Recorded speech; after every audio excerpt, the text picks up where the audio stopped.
Hello, everyone, and welcome to Oyster Academy. My name is Siddhant Menon. Today, we will be talking about the JSO exam, the Junior Scale Officer Examination. Of course, this is one of the biggest examinations that we have, or rather, the biggest examination from the Public Service Commission of Goa. Now, here in this particular session, we will be discussing about who, in fact, is a JSO. We'll be discussing the various duties and functions of a JSO. What do you mean by, and what do you mean by a JSO, and what are the functions of a JSO, and what are the various functions that the person can or has to perform rather. The salary of a JSO, of course, that is what we are doing for, because I understand the fact that giving back to the society and all of that comes down to one single fact, however, is how much are we really going to get paid. So the monthly salary of a JSO in hand, which is a decent amount. So salary of a JSO we'll discuss. We will also look at the advertisement, and we'll discuss the advertisement as such, the latest advertisement given by the Goa Public Service Commission, and the various exam stages. In the exam stages, I'll also discuss the syllabus. Okay. We'll discuss the syllabus over here. Apart from this, we will also look at the marks as to what are the marks that you require to clear. And we'll look into all of these smaller, finer details as such. So let's start with who in fact is a JSO. So what is happening is, if you have to consider the entire administrative structure of our country, you would notice that the IAS officers are the ones that run the country. Okay, these are the highest grade paid officers, administrative officers, and also could be secretaries, cabinet secretaries, and so on and so forth. Now, what happens is, when these IAS officers through UPSC join, they join at a post which is known as a junior scale officer or a lower time scale. That is the first stage that they join. Okay. Now, when you are an IAS officer, you tend to start with being a collector, a district collector. You're given a district, and that is what you need to handle. But you cannot just directly be given a collector post just because you cleared an exam. You have to go through proper training and also need to have some form of experience before we can give you an entire district as such. So before they're given a district, they start a little smaller. Now, if you notice that in India, we start with our Gram Sabha or the Gram Panchayat as such. Then we move on to our ward, our blocks. We move on then to the next higher stage, which will be our taluka level. Then we'll go on to our district. Then we go on to our state and so on. Now, what happens is, when two or more talukas are brought together, they form a subdivision. From this subdivision, we form a district. So in terms of administration, from a taluka level, where a BDO would be handling it in the state of Goa, that is a block development officer. From there, we move on to the next higher level. Okay, so a subdivision. Now, it also does happen that a JSO can handle a taluka as well. So it is not as if you will be said, no, you will be handling 2 talukas or 3 talukas. That is not always the case. It depends upon the vacancy. It depends upon what you are being hired for as well. So what normally does happen is, when you are an IAS officer, now I'll jump to the IAS part again. When you're an IAS officer, you start with being a subdivisional magistrate, an SDM. So an SDM is nothing but where you have 2-3 different talukas, or just one single taluka as well you might be given to handle if the taluka is very big. Even that happens. So you are given an area to handle before you are given a bigger district. So that is what is termed as a junior scale office. That is why it's termed as junior scale. But what happens with Public Service Commission and UPSC, the difference is that wherever Public Service Commission positions end, that is where UPSC starts. Okay? So you need to remember this as well. So the highest position that you would get in a Public Service Commission is your junior scale officer, which, however, is the lowest position when you're joining the IAS cadre. Now, does it mean that if I do clear my state service commission and I become a JSO, am I an IAS? No, you will not become an IAS right away. Of course, over a period of time through various promotions, and once you become the district collector or district magistrate or district commissioner as such, that is when you become an IAS officer. So there is a possibility that you can join the IAS cadre. However, you start with being an SDM. Okay. And what is happening with the state of Goa is that, or any state as such, there is a position called as district collector or a deputy collector, I beg your pardon. So a deputy collector position is what is termed as a JSO. Okay, and that is what this particular position is. So it is one of the highest positions in the state through the state public service commission. Now, when you do become a JSO, there are a variety of things that you could actually join. Because administration just does not mean that you become head of a particular taluka or head of a particular subdivision and you're handling that. There are a variety of other ways that you can be employed also. Now, for example, you could be part of the law and order.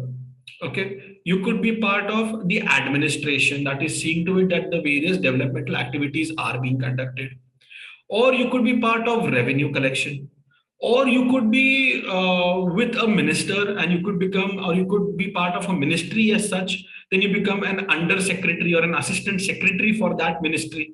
So let's say, for example, we have the Ministry of Urban Development or Urban Transportation as such. Okay, so you will be handling that ministry. Then you become the under secretary of it. Okay, if you are possibly given an entire district, let's say you are given a certain district, let's say given North Goa as such. So there will be smaller subdivisions to it, and you will be given one small part of it to develop. So that is how it could work. Now, it also does mean that through various promotions, you can become a collector. Now, what are these various promotions? From a junior scale officer, you become a senior scale officer and you move on to junior administrative officer also. All of this are on the same pay grade. Now, what is happening is, if you notice, this is level 10. Okay, level 10 is a very high level as such. So you are getting a level 10. You start with level 1 and you move on. Okay, so level 10 pay grade is what you will be directly joining in. Don't worry yourself with these words right now. Understand that you will be paid on this particular pay scale, 15,600 to 39,100. And now you will be like, is this all you're going to get? No, this is the basic pay scale. Beyond this, there will be various other additions. I have added all those additions and I'll show you how much you will really be earning per month. So don't worry on that. Every pay scale has particular grades. So with every promotion, you get a higher pay grade. So this is grade 1, grade 2, grade 3, and so on and so forth. So there are 3 grades over here. So what is happening is, you start with this particular amount, you move on to the next, and you move on to the next. Okay, now this may seem very small to you, 5,400. But this, I said, is again part of the basic. Now, apart from the basic, there are various other additions that you would get on your salary. So don't worry, wait for it. Now, what are the various positions you are looking at? So you have a subdivisional magistrate, you have an under secretary, and you have an assistant secretary. Okay, from here on, the next promotion, you move on to additional district magistrate, you could move on to deputy secretary, or you could move on to, or you could become an under secretary again. That is, if you're an assistant secretary, you could move on, and so on and so forth. From then on, then you become a district magistrate, that is a collector yet again. A special secretary come director, or a director of a government run organization as such, which is a very big thing, come to look of it. So these are the various positions that you could get. And once you reach this deputy collector and district magistrate level, that is when you move on to the IAS cadre. So it takes about 15 years, 13 to 15 years or so is what it does take from a JSO, from a state public service commission, to join the IAS cadre, depending upon that you do have excellent performance. Okay, if you do not have very good performance, you're not doing really well, then there is no way that you can actually move on to the higher positions and become an IAS cadre. So your target, in fact, should be to see to it that you're doing really good work. Your work will speak for itself. So don't worry on that part. Okay, the monthly salary will come every single month without fail. Okay, so don't worry that. Now, what are the various functions? Here I have only considered the functions for subdivisional magistrate, because most of the JSO officers do become subdivisional magistrate. So it is easier for you to understand what you need to do. So that is why I've listed out the functions over here. Of course, being an under secretary would be completely different. Being a deputy director would be completely different. But here are a few functions that would normally you would need to take up once you become the subdivisional magistrate. Now, wait a minute. Am I even recording this?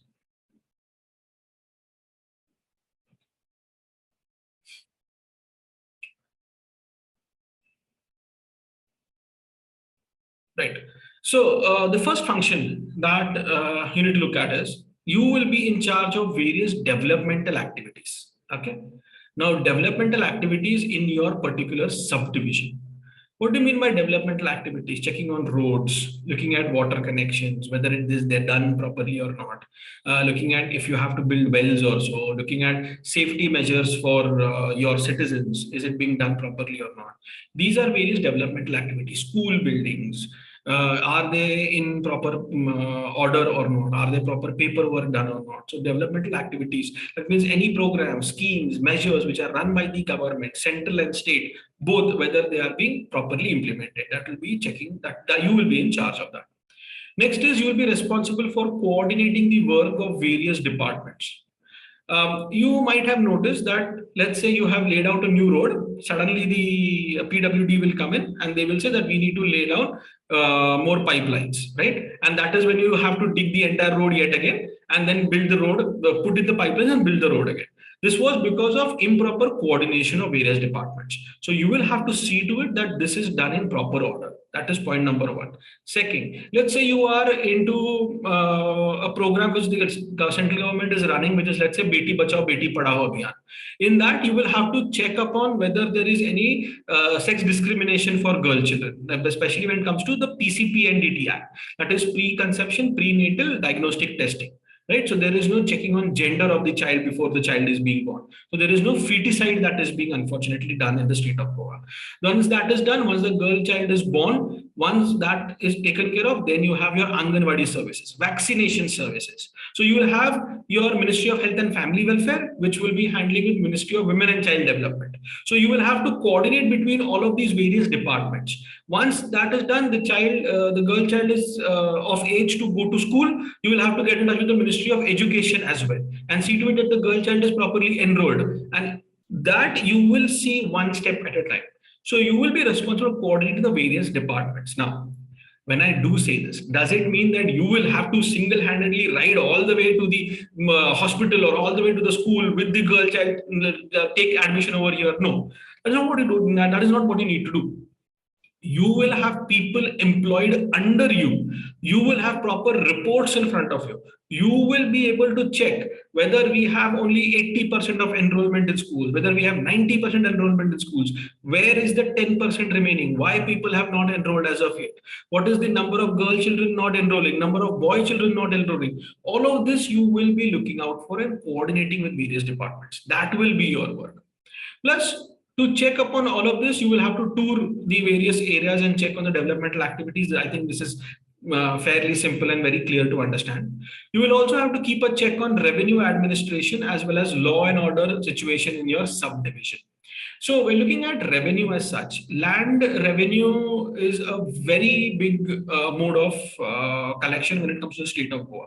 There is a lot of selling of land and buying of land and leasing of land and so on and so forth. So in this particular scenario, very recently, in fact, last week, the state government of Goa has increased the registration charges for land dealings as such.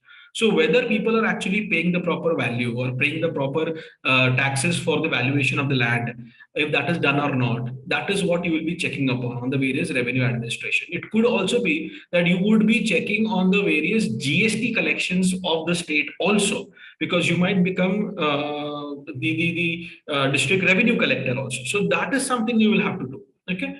Then looks after the grievances of general public. See, you are the highest civil servant. So it has to be that you will have to check upon the various issues that the general public bring to you. You will have a number of visitors every single day. People who come to you and tell you that, you know what, they were possibly eligible for a well in their farm, but they did not get it. It's been 2 years, they still did not get it.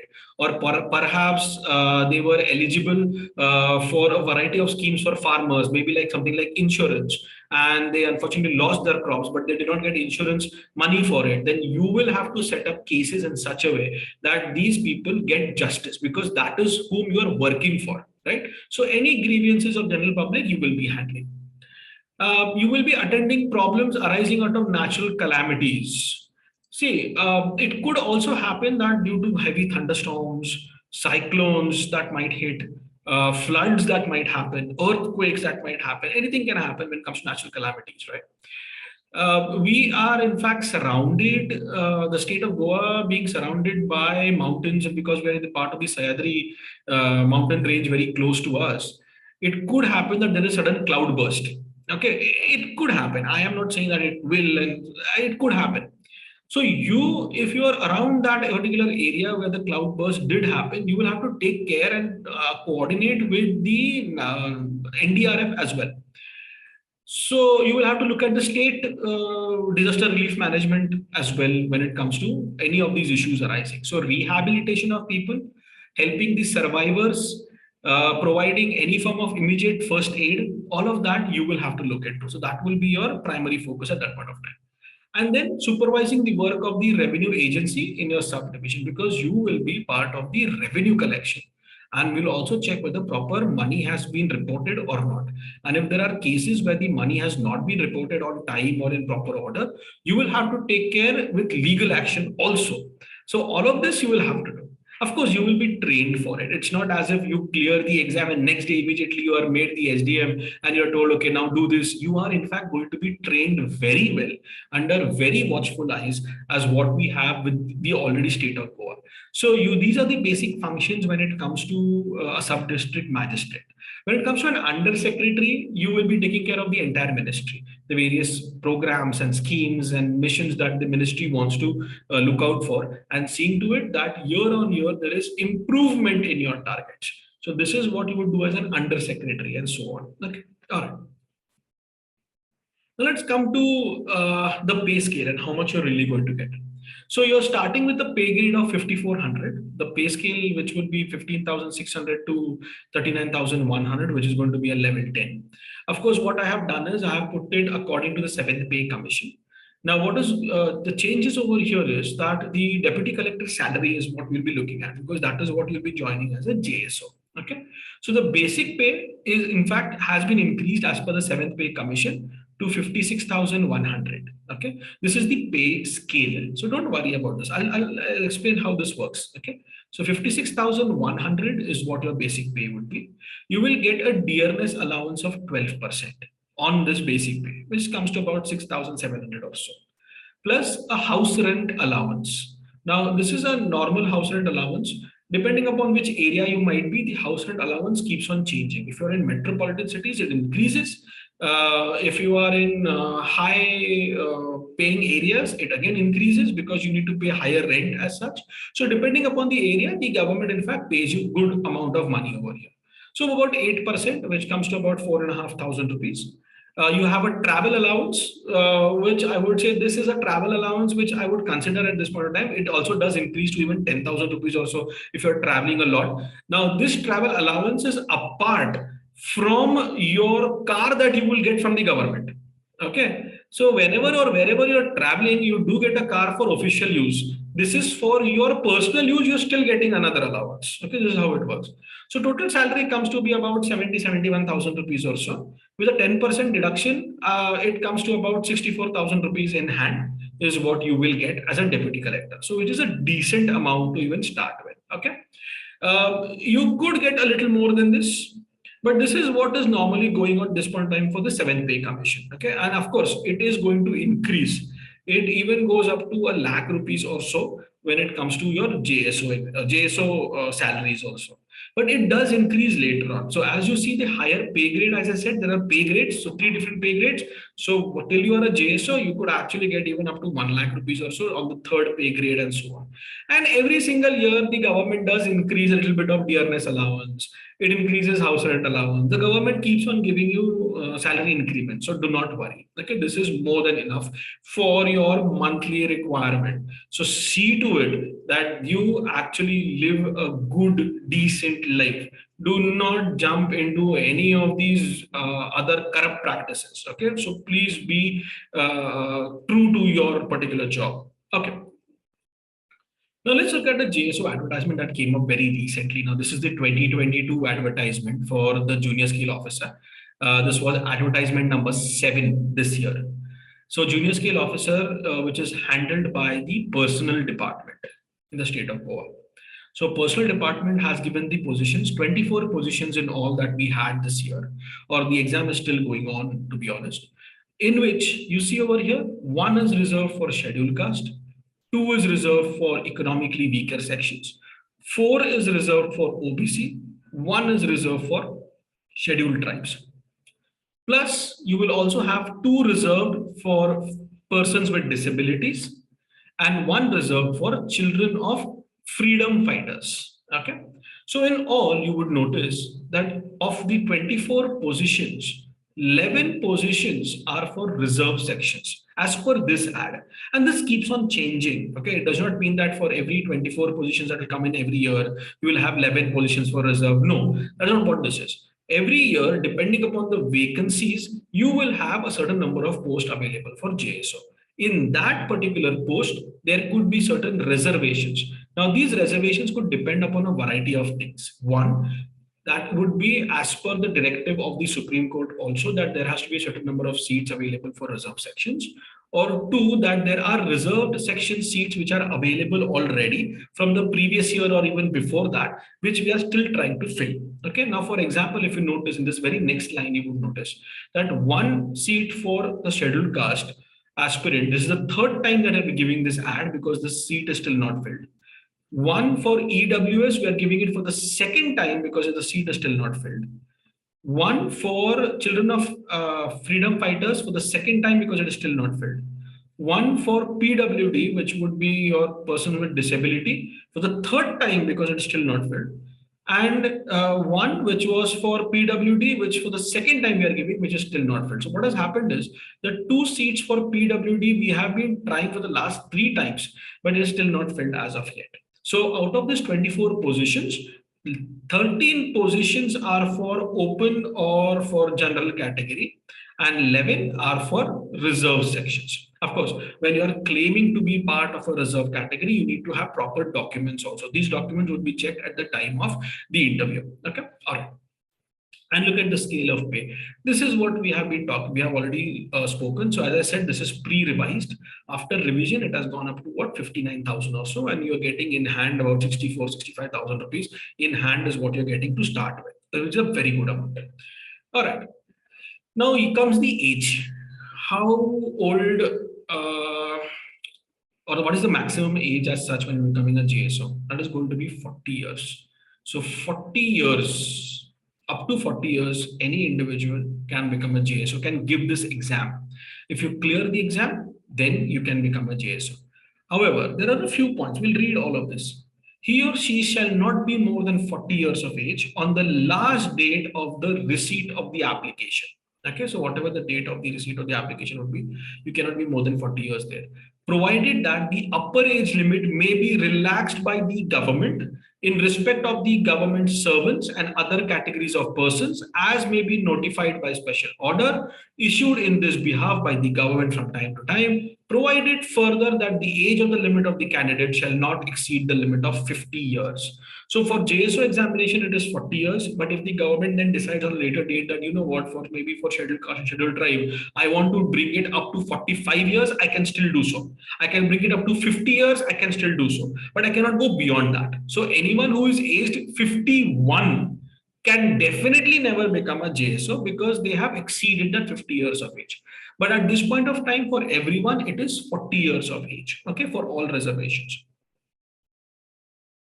Are there other educational qualifications? Yes. Educational qualification says that this person must hold a degree from any university which is established by an act of parliament. That means it must be a legal university and a legal college. Okay. Now this college could be in any state government. So you could possibly be a citizen of or the resident of Goa, and you could have completed your education even in Andhra Pradesh for that matter. It is fine. There is absolutely no issue.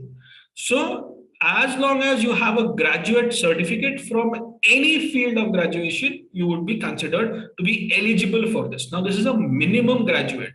What if you are a PhD? Will you not be eligible? You will be eligible. You were a graduate, then you did your master's, then you did your PhD, right? That means you have a graduate certificate, you are eligible for it. Absolutely no problem. Okay. Second point, however, which is the most important point is, or essential factor is that you need to have knowledge of Konkani. This knowledge of Konkani will be checked in the interview. You are in fact asked to read a passage in Konkani in Devanagari script. Okay, so of course, when you in the state of Goa, you know that you have two different types. You have one which is written in English, and you have one which is written in Devanagari script. So you will be asked to read the Devanagari script Konkani. So if you, it's been a very long time since you have possibly read in Devanagari, I would suggest start revising it a little bit right now itself. Read a local newspaper once a week, at least you read a couple of articles, you will be fine. Okay. And of course, desirable is knowledge of Marathi because, as you know, the second highest spoken language in the state of Goa is Marathi. So you have Konkani and Marathi as well. You have English as well, which is spoken a lot. So desirable, of course, is knowledge of Marathi because Marathi and Konkani are very close to one another. Now, these are two very separate languages. Do not mix them up. Okay, Konkani is not a dialect of Marathi. Konkani is a separate language altogether. Be very careful with that. So Konkani is, you need to know Konkani. And knowledge of Marathi is also very important. It is, if you have it, good. If you don't, is also fine. It's not as if people in Goa do not know Marathi. It's okay. So, all right. Now, the stages for the examination. There are 4 stages over here. One is, the first stage is called as pre-screening. The second is screening. The third is competitive written examination. The fourth is interview. The pre-screening test is a CBRT, computer-based recruitment test. The screening also is a CBRT, a computer-based recruitment test. The third is a written exam. Okay, this is a subjective test. So you need to write as you would write in your 10th standard and UPSC exams, a subjective test. And last is the interview, your oral interview. You go and sit in front of the panel, you talk to them, they ask you questions and you answer them. They think whether you'll be eligible for the post or not. They give you proper scores and then you clear and you move on. Okay, so this is how this entire thing works. So you have pre-screening, screening, written, competitive, and your final is your interview. Okay. So what we'll do is we'll take all of these stages one by one. So the first is going to be your pre-screening test. In this pre-screening test, you have a total of 60 questions, which would be divided into 2 types. One is a 50 question set and another is a 10 question set. Okay. Here, the 50 question set is going to be based upon your general intelligence, reasoning, and numerical aptitude. So just basic maths is what you will be asked. I have the entire syllabus also. We'll discuss that. So maths will be asked, logical reasoning will be asked, analytical ability will be asked, data interpretation would be asked, and then that will be your 50 questions in all. And last is your 10 questions. So 10 questions would be on English comprehension. Here, you are given 2 passages. Okay, 2 passages, 5 questions each passage. Now, you will have to answer the question based upon the passage that is written. Now, if you see the passages which is given in big exams like CAT or let's say exam like SBI PO exams or even UPSC CSAT exams, you would see those passages are very big. Here the passages are not so big. Here the passages are about 4 to 5 lines or so, and you have 5 questions based upon that. The questions could be a variety of things. It could be related to what is the figure of speech in this, what is the meaning of this word, questions based upon the passage only as per information in the passage. So you have 10 questions based upon this. It is, I wouldn't say it is very difficult, but it's not very easy also. It's a moderate level kind of a passage as such. All questions will be in English. Okay, all questions will be in English. There is no Konkani translation given. There is no Marathi translation given. All is in English. Okay, so you have 50 questions for general intelligence, reasoning and numerical ability, and you have 10 questions on English comprehension. Total marks you get 60. That means each question has 1 mark. Earlier, the duration was 60 minutes. Okay, but now the duration is 75 minutes. So 1 hour, 15 minutes is the duration. Now, when you open up your system and you log into it, you put in your ID password for the CBRT test. On the very right-hand top corner, you get the time as well, as to how much time is left for you to complete this paper. So you get that also. I have screenshots of it. I will show it to you as to how the test looks like, what kind of and how you're supposed to answer the various tabs in it. I have all of that available with me. I'll show it to you, okay, later on another video. Then the minimum, now the thing is, as you had seen the first video, you would notice that there is also a minimum passing mark. Now for every examination or civil service examination that you might have given or competitive exam that you might have given, you would have noticed that if there are, let's say, 10 seats available, okay, The top 10 people get the 10 seats. Fair enough. Irrespective of how much ever minimum that they might have scored. The top highest 10 actually get whatever the seats that there are. But in the state of Goa, for the Public Service Commission, we have a minimum score that you need to achieve. And all those people who have achieved the minimum score, out of those people, we'll have a complete list. And then the top, let's say, whatever the number of seats we have, they will be selected. So for example, if we have 24 seats available for the state of Goa for this JSO exam, okay, 13 which are going to be for unreserved or open category. So what we'll do is, we will consider, let's say, the final score as such, we will consider the top 13 only out of those individuals who have got minimum 65% passing. Okay, that is how it works. All right. But for the pre-screening and for the screening test, it does not matter as to how many students have cleared. If you have got your minimum passing, you move on to the next stage. So that is something very good when it comes to the state of Goa. Okay. So here you get your minimum score, you move on to the next stage. You get your minimum score, third stage. You want to get a minimum score, fourth stage. But the final result is based only upon the number of seats that are available. So we'll discuss all of that also. Now, minimum scoring over here is general category. We have OBC, PWD, and children of freedom fighters, and the ST category, where you will also have a scheduled caste available over here, SC and ST put together. So for general category, you require a minimum of 65%. For OBC and PWD and for children of freedom fighters, you require 60%. And for scheduled caste and scheduled tribe, you require 55%. Now, since this is out of 60, so general category has to score 39 marks. OBC has to score 36 and SC/ST has to score 33. You get this minimum number of marks, you move on to stage 2, which is your screening test. Okay. So first we have your pre-screening. Pre-screening is what? 60 questions, 50 questions which will be for maths and general intelligence, 10 questions which will be for English comprehension. And also remember, the general intelligence and reasoning and numerical ability questions are not exactly very easy. They are at the level of CAT and SBI exams. So if you start preparing for CAT and SBI exams, this also first stage becomes very easy for you. So minimum requirement is what? 39 marks for general category, 36 for OBC, PWD, and CFF, and 33 for ST category. Duration 75 minutes, 60 questions. Okay. Is there negative marking? There is no negative marking for Goa PSC. Okay, no negative marking. So if you feel this is the answer, mark it. If you feel that I do not know the answer, still mark something. You do not know whether you might get it correct or not. Okay, so that is one small advice I can possibly give you. All right, so let's look at the syllabus. So as I said, 50 questions come in from general intelligence, reasoning, and numerical aptitude.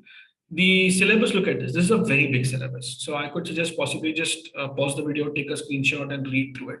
But you have number series. Okay, so you are given a set of numbers and you're asked what comes in this particular number. What is the following number, right? That is number series. You have verbal classification. So for example, A means B, you are given synonyms. Then C will meet D. What is the synonym that will come over here? You have analogies, you have matching definitions, you have verbal reasoning as well. Statement and assumption. So you're given a statement and then you're given a couple of assumptions. Then what you do is, whether statement is based upon the assumption, statement is correct, assumption is the reason, say assumption also is correct. You have the statement and conclusion also for it. You have cause and effect questions. So this is exactly what you would have in your CAT exams, right? Letter and symbol series, essential part problems, artificial intelligence. This is this computer input and output method. This is one of the worst things that you could actually study. I mean, it is very difficult to get artificial language in correctly.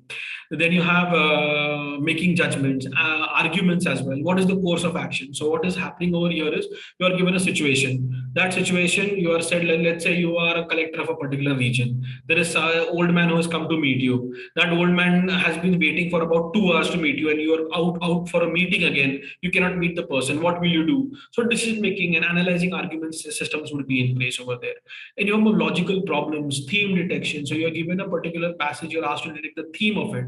Statement and argument. So let's say, for example, you have an individual who has committed a crime. Then the arguments given is he committed the crime because he had no other choice, or possibly he was a repeat offender. Which one of them would be the correct one? So these are various arguments that you put in.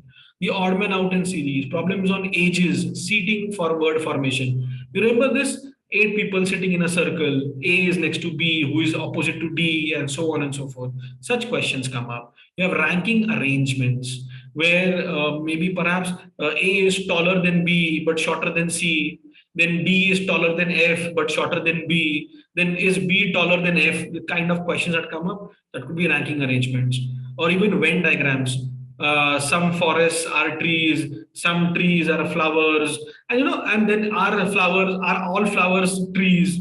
These kind of Venn diagram questions always come up. That comes in. Arrangement of family trees. A is the father of B, B is the sister of D, and so on and so forth, right? Coding, decoding comes up. Problems on time, distance. Two trains running together, running at 12 kilometers, other running at 15 kilometers. They cross each other at so and so time. These are kind of questions that actually come up. But these are not very, very easy questions. You would require a little bit of practice. What I would suggest is, in the following videos, once I'm done with the basic, helping you understand the basic of JSO exams and Goa Public Service Commission exams, we will take all of these one by one. Okay, we'll look at what number series are. I'll give you questions for practice. We will discuss them in a variety of ways as to what can be done and how to approach these questions.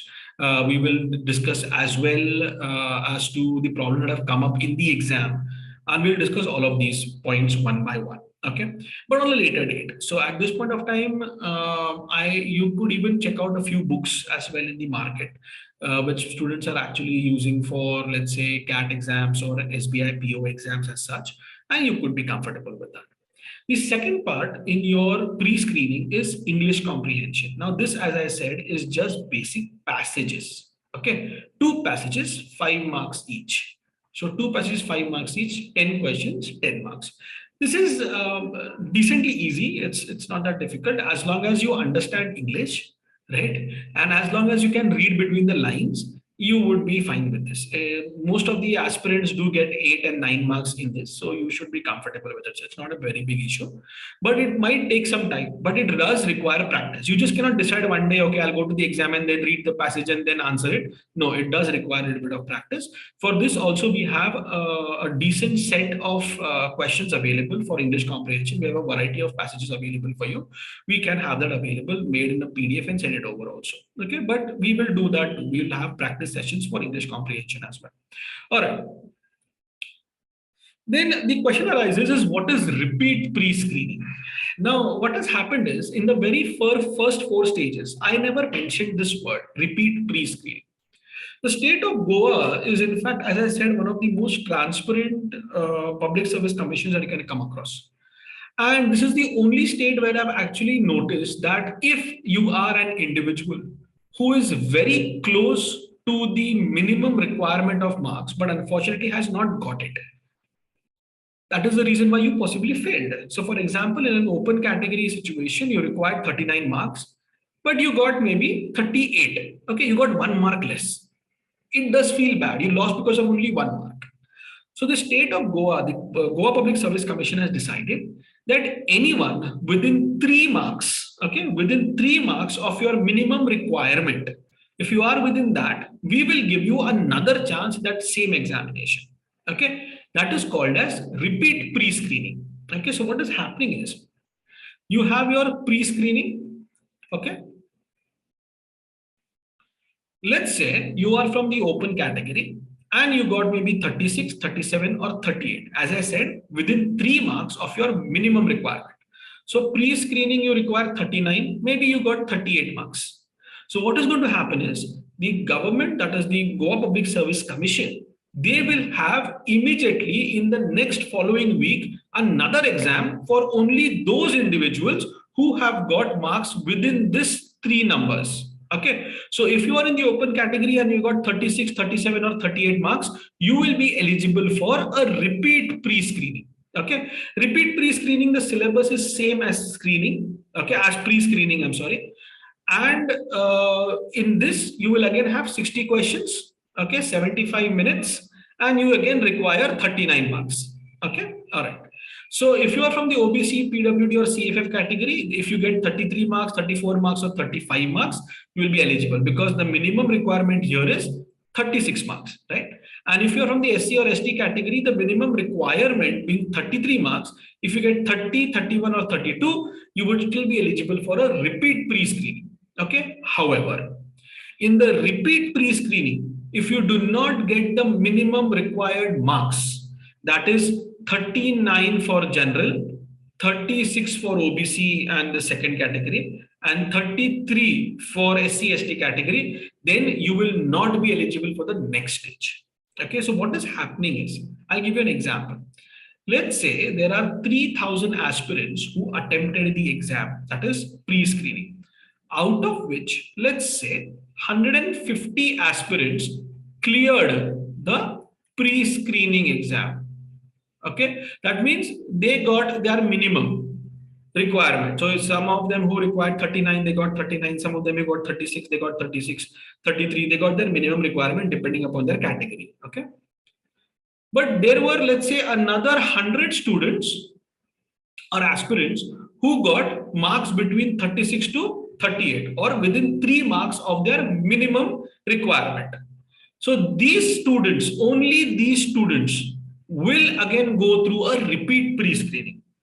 And from this, if those students who get the minimum required marks, if they got that, only then they move on to the next stage. Let's say, for example, about 60 students from this 100 got the minimum of 39. Okay, like we are considering open category only at this point of time. If you are from SC or ST, consider 33, wherever I'm saying 39. And if you are from the OBC, PWD or CFF category, consider 36, wherever I'm saying 39. Okay, so 39 got this. So for the screening part, here you will have 150 students, right? Okay, so 150 students who cleared in the first attempt, and you will have 60 students who cleared in the second attempt. So for the screening test, that is stage number 2, we will now have 210 students. You see this? This is what is repeat pre-screening. So you have your pre-screening, you get your minimum marks, you move on to the screening test. Those who could not get your minimum marks but were within the 3 minimum marks bracket, they will be going through repeat pre-screening. After this repeat pre-screening is done, if they get the minimum requirement, then you will move on to the screening section. Okay. Now remember, this repeat examination is given only for stage number 1. If in the screening you go and you do not get your minimum requirement, the minimum requirement of marks, you do not get that, you will never get a repeat again. You will have to again wait for the next ad and then give your exam then. Okay, so here remember this. So this is something called as repeat pre-screening. It's a very nice initiative by the government, by the Goa Public Service Commission, and it is doing an excellent work over there. There are so many aspirants who possibly miss out by 1 mark or 2 mark or whatever be the case. They're given another attempt. Now, all of these 210 students, as the example we have taken, will appear then for the screening test. The screening test happens normally 1 month, within 1 month of the repeat pre-screening. Okay, so for example, we have conducted the screening on the 1st of a month. We get the result, the pre-screening that we have conducted in the 1st of the month. Immediately by the 8th or by the 15th at the most, within 15 days, you finish your repeat pre-screening. And by then, after that, by the 15th, okay, of next month. So let's say this is January 1st, okay. Then January 8th or 15th, you have your repeat pre-screening. And then by February, okay, I beg your pardon, let me just rub this. By February 15th at the most, you will have your screening test. Okay, so within a month, you get your screening test. Now let's move on to what is the screening test. Okay, so we have done with pre-screening, we're done with repeat pre-screening. Now we'll look at screening test. Screening test is worth 75 questions. Okay, earlier you had 60, now you have 75. Maximum marks is 75 yet again. Duration is 1 hour, 1.5 hour or 90 minutes. Earlier it used to be 75 minutes. Now it is 1.5 hour. The passing percentage, of course, shall be the same, which is 65% for open, 60 for OBC, PWD and CFF, and 55% for SC/ST category. Now, out of 75, that means for open, you need to get 49 marks. For OBC, you need to get 45 marks. And for SC/ST category, you need to get 42 marks. Okay, this is fairly simple by now. I think you can just read this and understand this. Okay, so this we can understand. Here is the syllabus. So here things change. You have a total of 8 different points. One, which is your history of India and Indian national movement. Here you could have ancient, medieval, modern history, all three. Plus, there could be questions on the Goan history also. All right. So there could be questions on the history of Goa. Now, this is worth 5 marks.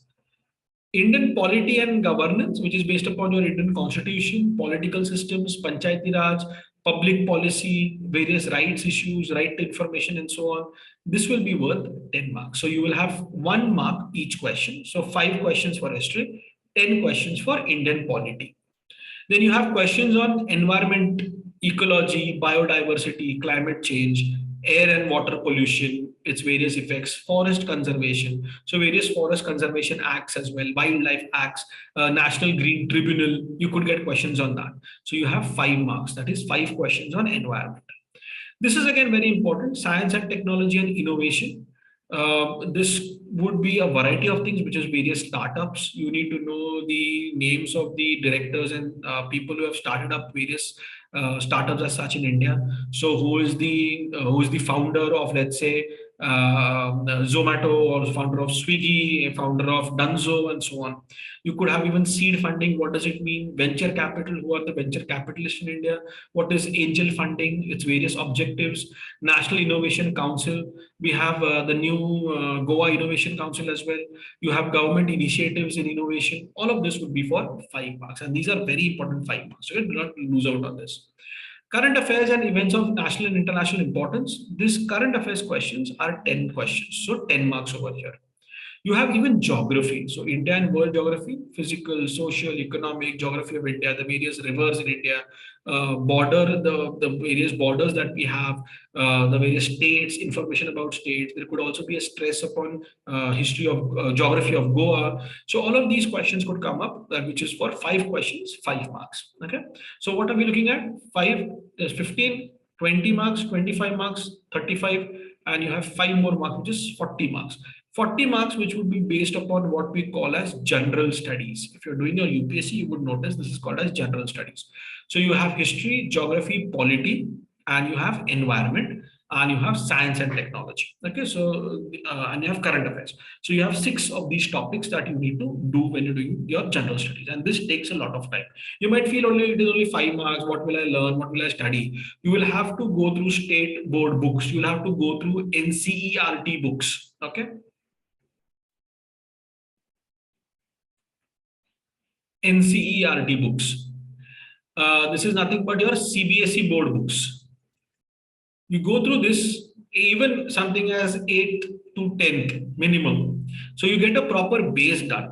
So we'll have a separate video upon the various books that you need to refer to when you're dealing with the State of Goa Public Service Commission. Okay, I'll give you the list of books also, which will be more than handy for you. We also have various test series available when it comes to questions like these. So do not worry, I have everything in order for you guys.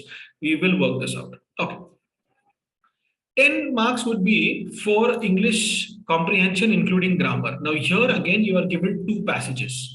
Okay, just like what you had for your pre-screening, 2 passages and 5 questions each. So you have English as well over here, and you have logical reasoning and analytical ability, which will be for 25 marks.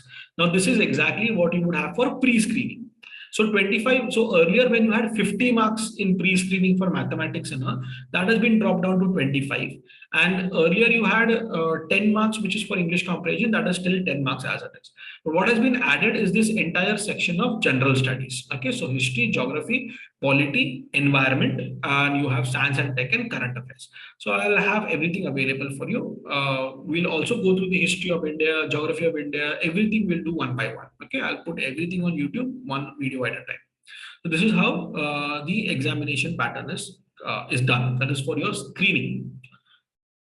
Once you move from your screening, let's say you required what, let's say open category 49 marks out of 75, and let's say you got 51 marks. Excellent. So you move on to your written competitive. Let's say you got 48. You're from open category and you got 48. You will not clear. You require 49 marks. Okay. There is no repeat screening again. There was a repeat pre-screening. There is no repeat screening. So you are done. You cannot give the exam. You have failed, unfortunately. You come again next year. So be very careful, study very well, and get your minimum number of marks. Can you get 75 out of 75? Yes, you can. If you have studied very well, you can get 75 out of 75. No one will stop you also from that. Okay. Again, is there negative marking? No negative marking, which is a very good thing. So no negative marking. You can attempt as many as you want and as many as you can. So I would suggest do so and study well. You will be able to clear the exam. Okay. Now let's move on to the third stage, which is written competitive exam. Okay.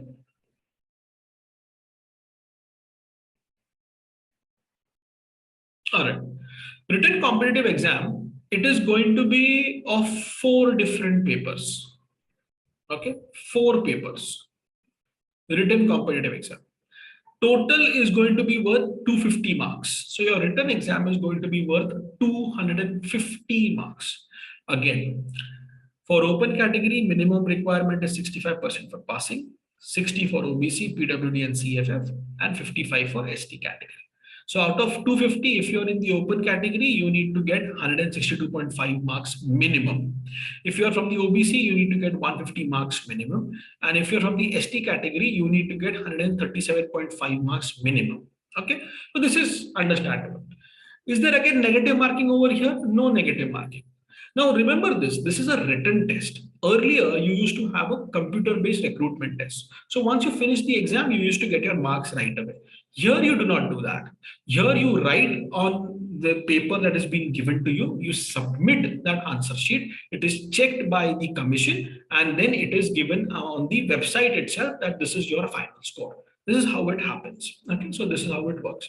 So you need to get these minimum number of marks, and that means you need to be very good at your studies also. You just cannot randomly decide, here now I have cleared screening, I'll just go to the exam, I'll give the exam, I'll write something. This is not like your college exam. Okay, in colleges, perhaps you even wrote some Shah Rukh Khan songs and you cleared the exam. This you cannot do over here. Do not do that. Okay, so which are the 4 papers and how are the marks divided? Let's look into that. There are 4 parts, as I said, part A, B, C, and D. Okay. Part A and B is conducted on day 1, and part C and D is conducted on day 2. So it is a 2-day exam. Part A and B, you will go on Saturday, and part C and D, it is normally conducted on the immediate next Sunday. Okay, so that is how it is done. So part A and B together, part C and D together. There are 2 different booklets also given to you. You write in the booklet, you give it back, you put in your proper numbers, that is your hall ticket number, whatever it is, you mark it properly. You write it only with a black or a blue pen. Do not use pencil. They will not check it. So use a proper pen. You need to even practice writing also before. You just cannot randomly write some, some very bad handwriting. You have to be very good at it also. So I wouldn't say handwriting matters a lot, but just don't write something which cannot be read. It has to be at least a little bit legible, right? Okay. So what are the 4 parts? General intelligence, reasoning, and numerical aptitude. What is this? This is exactly like what you had in your pre-screening. Pre-screening and screening, the maths that you had, the same type of maths comes over here. What is this? Worth 50 marks and you get 60 minutes for it. Okay. 50 marks worth of mathematics, 60 minutes is what you will get. Then you have basics of constitution, governance, and administration. So this is like nothing but your polity. So here it will be 75 marks, 120 minutes is what you will get. Okay. General knowledge and current affairs, 75 marks, 120 minutes. And English comprehension, 50 marks, 90 minutes. Okay. So look at this. General intelligence max, 50 marks, 60 minutes. Constitution, 75 marks, 120 minutes. Current affairs general knowledge, 75 marks, 120 minutes. And English comprehension, 50 marks, 90 minutes. Okay, be careful. See, there's a difference over here. These 2 are the same, but this is a difference. Okay. All right. Let's look at that one by one. Now, this I think you know. I'm not going to go through this entire thing yet again. This is exactly like what you had with pre-screening. Okay, so this is the same one. But what kind of questions come in and how are they coming in? Now, when I say this is a written exam, does it mean that there will be MCQs or will I have to only write? Okay, will I be given big sums and I have to solve them? Is that the kind of question that will come in? In fact, for part A, B, C, D, you will have both types of questions. You will have MCQs also, and you will have some written long answers also. I'll show you what goes where. Okay. For the maths part, okay, I'm sorry, I'll just go back again. Huh? For the maths part, you have 50 questions. Okay. As I said, 50 marks. Okay. You have 50 MCQs. For part A, you have 60 minutes, 50 marks, and you have 50 MCQs. All right. So 50 marks, 60 minutes, 50 MCQs. Now, how are these questions given? Let me just go back on a slide. I'll show this to you. So you are given a question. Okay. Let's say it is a train question. A train is moving at a speed of, let's say, 100 kilometers per hour. Passes a man who is standing over there in maybe 12 seconds. What is the distance of the train or length of the train? So you are given options over here. That is the question. You are given option A, B, C, and D. Okay. Now this is on an answer sheet. This is not on your CBRD. This is in writing. So what is happening is here is a small box. In this box, you need to write your answer. Let's say the answer is A. So you write answer A over here very clearly.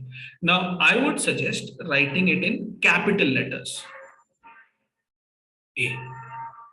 What is going to, and write it with either blue pen or black pen. Okay, don't use pencil, and don't use those glitter pens and perfume pens, and don't do all of that nonsense. Write it with a proper black pen, blue pen, ball pen is okay. Gel pen is okay. Do not use ink pen. Okay, do not use ink pen. So ball pen or gel pen is also okay, but use black or blue. So you write answer A over here. Okay, so you have 50 questions, as I said, 50 questions. That is 50 MCQs, 50 marks, and 60 minutes. Okay, so this is what you get. So you would write all of this over here in your maths part. So maths is all MCQs. Now let's go to part B. Part B, look at the syllabus. The syllabus says Indian Constitution, Preamble, Fundamental Rights, Fundamental Duties, Directive Principle of State Policy. If you have read the Indian Constitution, you would know what this actually means. The preamble is the soul of the Constitution. It actually talks about what our makers wanted to be and what our makers idealized the Constitution to be. Then you have fundamental rights. These are nothing but rights which are given to every citizen of India. You have duties which the citizens have to perform for the development of our country. And you have DPSP, which is Directive Principle of State Policy, which is nothing but the directives under which the state has to make new measures and policies and even programs for the development of the country. Then you have Indian Constitution and the state, the legislature, the executive, the judiciary. These are the three branches of the working of our nation: the legislature, the executive, and the judiciary. So we have Modi ji and his cabinet, that is known as the executive. We have the parliament, which is Lok Sabha, Rajya Sabha, that is the legislature. We have Supreme Court, High Court, that is will be your judiciary. All of these three are the three main branches that run the country. So you have to learn about all of these three things. Then center-state relationship, because we are what we would call as a state, a unitary state with federal features. So you have union and state. What is the concurrent list? We have this is called as Schedule 7 in our constitution. We have various budgetary allocations, how a state is given money by the center, the role of finance and planning commissions, also known now as Niti Aayog. We'll be discussing all of that too.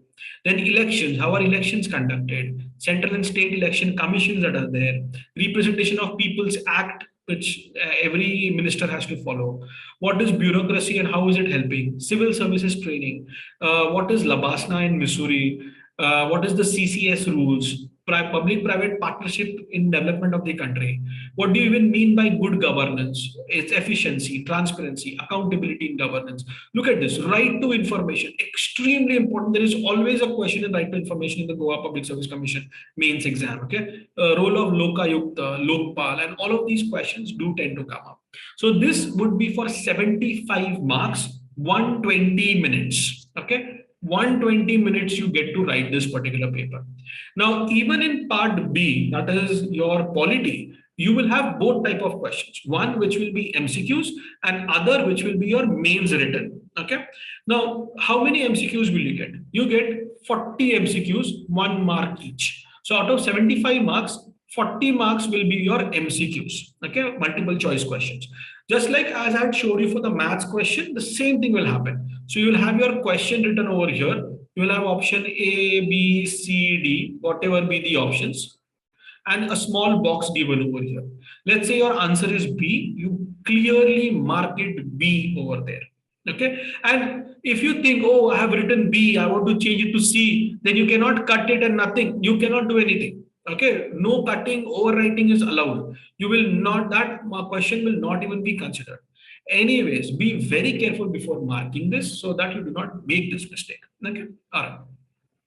Now, when it comes to subjective questions, so as I said, long answers, there are a total of 35 marks. Okay, 35 marks worth of long answers. There are two questions that come up, two types of questions. Question one is that you are given 5 options. Out of those 5 options, you need to write about 3. Okay, so this is this 3 out of 5. We need to attempt 3 out of 5 questions. 10 marks each question. So 3 questions is worth 30 marks. This is going to be, each answer will have to be 150 words. So just like your UPSC mains exam, you are given a question and you need to explain that question. So for example, they might have said that explain fundamental rights in the development of our nation. So you need to talk about fundamental rights and how they have developed our nation, how they have developed our country as such. So 150 words about that. Question second is a small short question. So you have long answers, 3 long answers and 1 small answer you need to write. That small answer, you are given 3 options, you need to write 1 out of that. So which is 5 marks. So 75 words is normally, that is the maximum limit. Do not exceed 75 words as such. Okay, so you do 2 types of questions. You need to write 4 answers in all, right? So 40 MCQs you will do, then you write 4 answers. In that 4 answers, 3 answers are going to be long answers and 1 answer is going to be short answer. Okay, so this is how the polity part is conducted. So this is on day 1. Part A and part B is on day 1.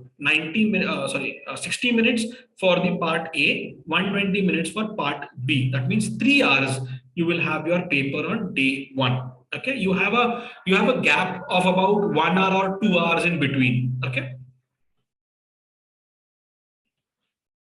Then you have part C.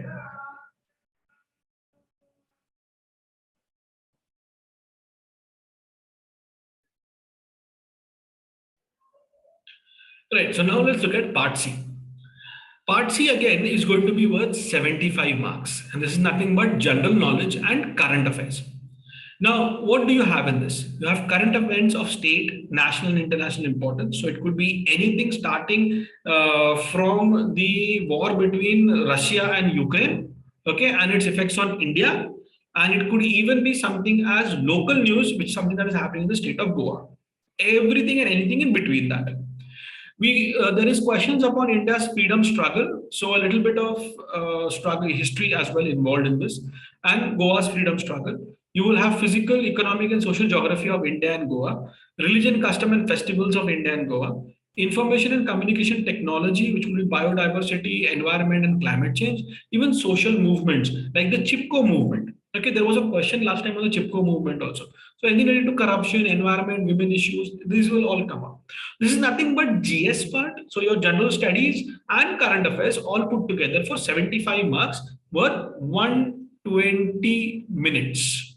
And the type of questions will be exactly like we did with polity. Okay, so you will have 40 MCQs and you will have 35 marks worth of written. So I'll show you how this works. Okay, so you have 40 marks for your MCQs. All right, 1 mark each, no negative marking. Okay, exactly that. The small box, as I said earlier, you write answer B, C, whatever your answer is, you write that over there. And subjective marks is going to be 35 marks, out of which you will have 2 types of questions. Question 1, which will be long answer. Question 2, which will be short answer. Question 1, you get 5 options, you need to write 3. Question 2, you will have 3 options, you need to write 1. Okay.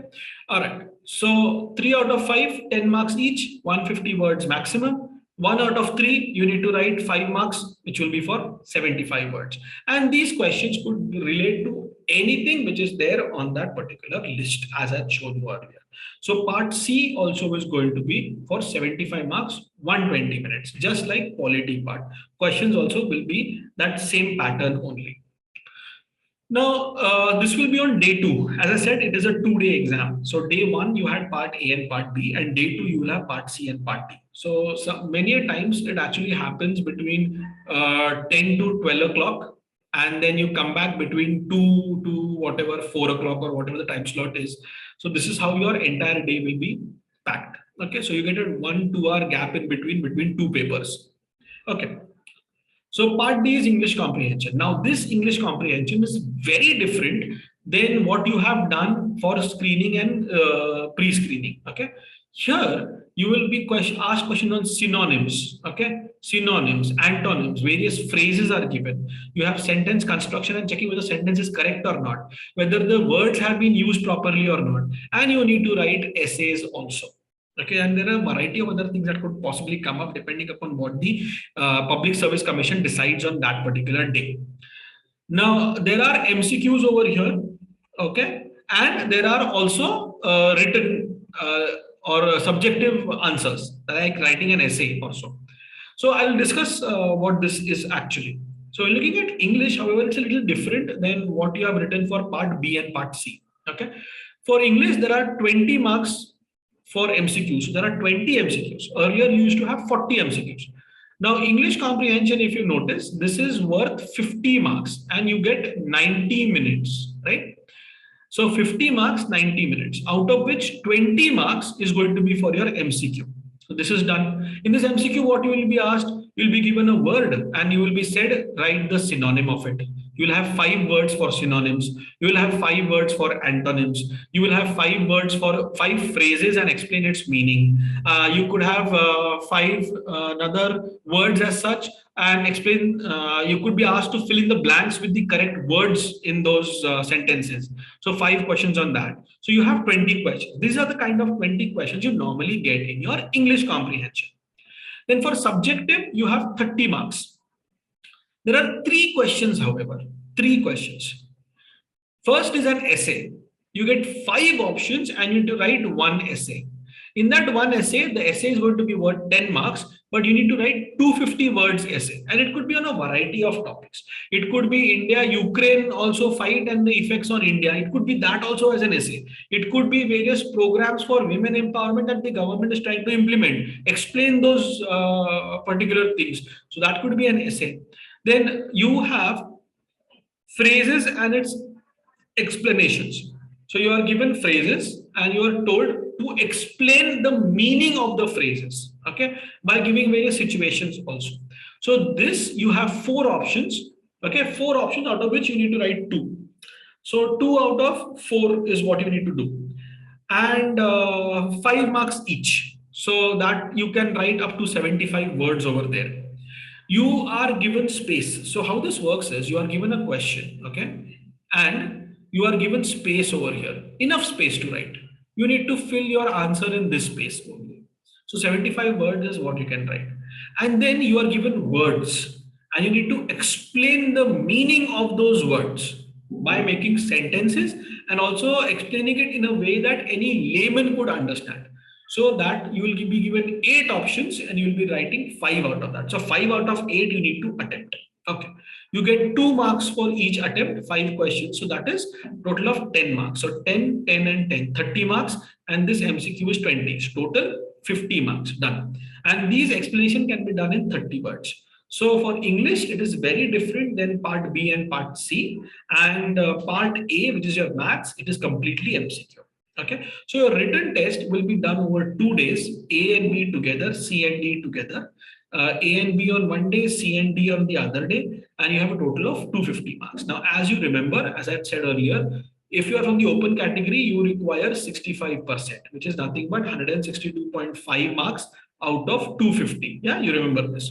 So if you get this minimum number of marks, then you are called for the interview. Okay, I hope this is a lot more clearer.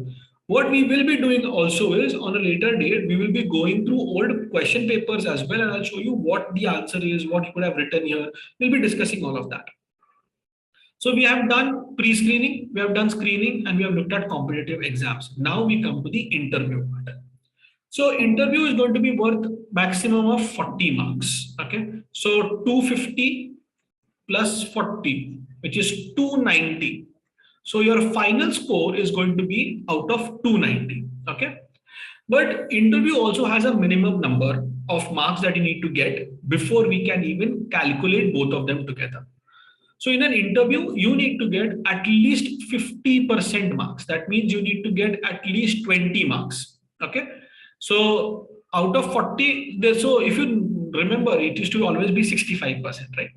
So that 65 will come. But in an interview, you require at least 50% marks. Then whatever you have scored in your interview will be added to your written test marks, and they together need to be more than 65% out of 290. Okay, so listen to this again. So you need to have minimum 65%, let's say, in your written test. You need to have more than 55% in your interview. Then both of those marks are calculated and added together. Once they are added, the final score of that has to be more than 65% out of 290, because 250 plus 40 is 290. So if you're from the open category, 65% means out of 290 to even be eligible for a position or to come up in the cutoff list, you need to get 188.5 marks. Okay, if you're in the OBC category, you need to get 174 marks, and if you're in the SC/ST category, you need to get 159.5 marks out of 290. Okay, so be very careful with this. Now I have three scenarios over here for you to understand this better. But in these three scenarios, I will be considering only unreserved category or open category as such. So example number one, let's say a candidate from an unreserved category is scoring 167 marks in competitive test. So just for you to remember, it is 162.5, which is minimum, and 20, which is minimum. Okay. And when it comes to this is out of 250 and this is out of 40. Once an individual gets this minimum, then these two are added to get a score out of 290. Okay, so this is understandable till now. But here you need to get 187.5. Right? Remember this, because you need to have 65% out of 290. Out of 40, you need 50%. Out of 250, you need 65%. So it means that out of 250, make it a point you get as many marks as possible. Okay, you need to have as many marks as possible. So let's consider these three examples. So the first individual got 167. He has cleared this out of 250. So that is good. And also in his oral exam, he's got 24. He required 20. So that is also good. So 167 plus 24 is 191 marks. How much does he require? 187.5. Has he cleared? He has cleared. Good for him. Okay. So based upon the number of seats available and based upon the total cutoff, he may or may not get a seat depending upon the number of students, those who have cleared. But 191 marks, he's definitely more than minimum prescribed level of 65%. So he is fine. Second candidate, let's say from unreserved category itself, he got 162.5 marks. Is it the minimum? Yes, it is the minimum. So he has cleared your written test. He got 20 marks in oral. Is it the minimum requirement? Yes. So he has cleared interview also. Very good. But both together come up to be 182.5 marks. But both together, what is the minimum requirement? 187.5. That means even after clearing written and even after clearing your interview, he is still not eligible. Why? Because he did not get the minimum 187.5. Okay, so this is very and extremely important that you get good score in your mains written exam itself. A third candidate, he got, let's say, 189 marks. He got huge number of marks in your written itself, 189 marks. So he has cleared his written exam. But in the oral interview, he got only 19, which is less than 20. So that means he has not cleared his oral interview. because even though if I consider 189, okay, plus 19, which is definitely more than 187.5, which is the minimum requirement, he will still not clear because he has not cleared the interview. Okay, so unfortunately for him, he has to start all over again. So your interview also is important. But if you want to definitely get a position, you need to get a very, very good score in your written exam. Okay, so make it a point, you get a very good score in your written exam, you need to do really well over there. All right, so these are the three different scenarios that you would normally get. Get good score and finish it, clear the exam. Okay, don't worry about anything else. These are the four stages: pre-screening, screening. Between this, you have your repeat pre-screening. You remember that. Then you have your written competitive, and then you have your final interview. So this is how the entire thing works. For any further information, just call us or just maybe drop in a message. Sometimes I might not be able to pick up your call. So just drop in a message on 9168812961. This is our WhatsApp number. Okay, and I'll help you out. My name is Siddhant Menon, and that is it for today when it comes to your JSO exams. I hope I have cleared all your doubts. If you have any questions, just drop in any questions into the comments as well, and I'll help you out. All right, great. Thank you for watching.